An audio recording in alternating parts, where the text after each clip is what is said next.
जितने भी भगवान होते हैं ना, सभी एक है, सारे एक होते हैं, पर हमने उनको नाम दिए हुए हैं। जैसे आपका नाम म्यांशी है, इसका नाम राध्या है, ऐसे नाम दिए हुए हैं, है सभी एक ही। वो सब हमारे अंदर ही रहते हैं, बाहर कहीं नहीं होते। हमारे अंतरात्मा जो होती है ना हमारे, हम जब कहते हैं ना, हम जब पाठ करने बैठते हैं तो ओम ऐसे जाप करते हैं ना, तो अब जब आप एकदम से बैठ के पाठ करोगे ना, तो भगवान आपकी सारी बातें सुनते होते हैं, क्योंकि वो आपके अंदर ही हैं। तो ऐसी एक ना कहानी है, जैसे दादी है ना, वैसे ही एक लेडीज थी। तो वो ना मथुरा में गए, मथुरा वृंदावन माथा टेकने गए, तो वहाँ से ना कृष्णा जी को लेके आए। तो कृष्णा जी को ना उन्होंने ना पीतल के कृष्णा जी लेके आए और अपने घर में उनकी सेवा करनी शुरू कर दी। ठीक है, अब डेली उनको स्नान कराना, कपड़े पहनाने, तो उनके साथ ना एक लगाव सा बन गया था।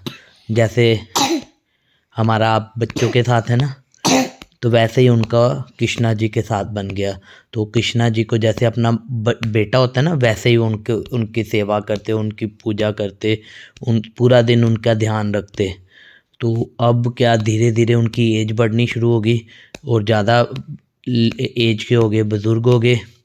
अब उनसे काम होता नहीं था, हाथ कांपते थे।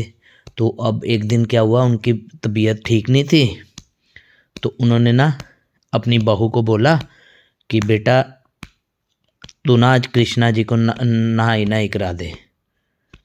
तो कहते, पहले तो उसने मना कर दिया कि मैंने नहीं नहलाना।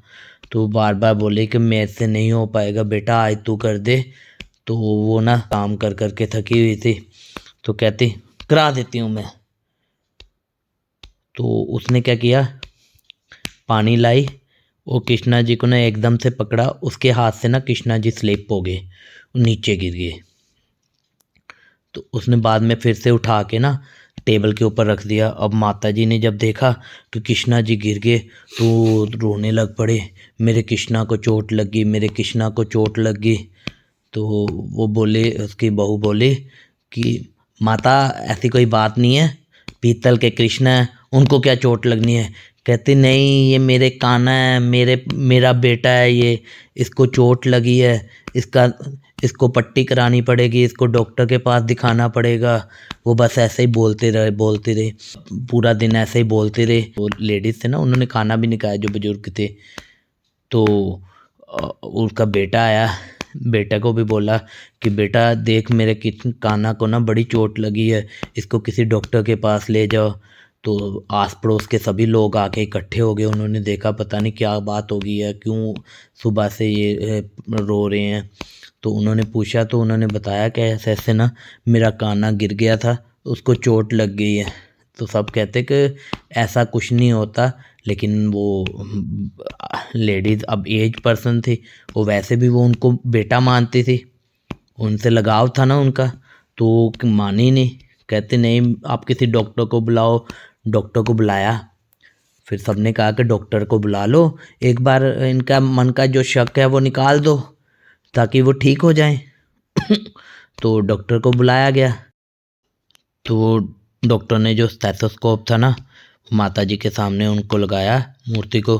कहते माता ये देखो मैं चेक कर रहा हूँ, ऐसी कोई बात नहीं है। तो जैसे डॉक्टर ने ना स्टेथोस्कोप लगाया ना, तो डॉक्टर ना अचंभित होकर एकदम से डर के गिर गया नीचे, क्योंकि उस वक्त ना मूर्ति में से धड़कन आ रही थी, जैसे हमारे यहाँ पे धक धक धक धक होता है ना, वैसे ही मूर्ति में से।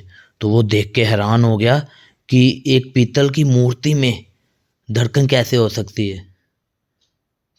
तो वो माता के आगे ना नतमस्तक हो गया और उसने बोला कि माता आपने तो सच में भगवान को अपने घर में अपना बेटा बना के रख लिया।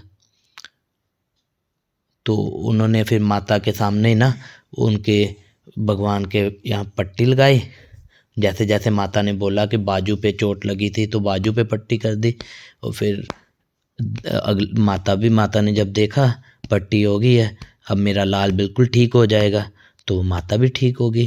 और फिर वो आगे खुशी खुशी भगवान जी के साथ रहने लगे और भगवान जी का आशीर्वाद भी उनको मिला और बाद में वो वैकुंठ धाम में चले गए।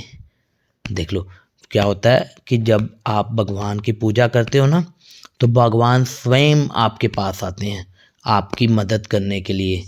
वो हर वक्त आपके साथ रहते हैं, बस आपके मन में विश्वास होना चाहिए। जैसे वो आंटी के मन में विश्वास था ना, वो लेडीज़ के मन में विश्वास था, तो उन्होंने भगवान को पा लिया। इसीलिए हमें भगवान की जय करनी चाहिए। चलो बोलो जय श्री राम। जय श्री राम। अच्छा बोलो हर हर महादेव। हर हर महादेव। राधे राधे। राधे राधे राधे।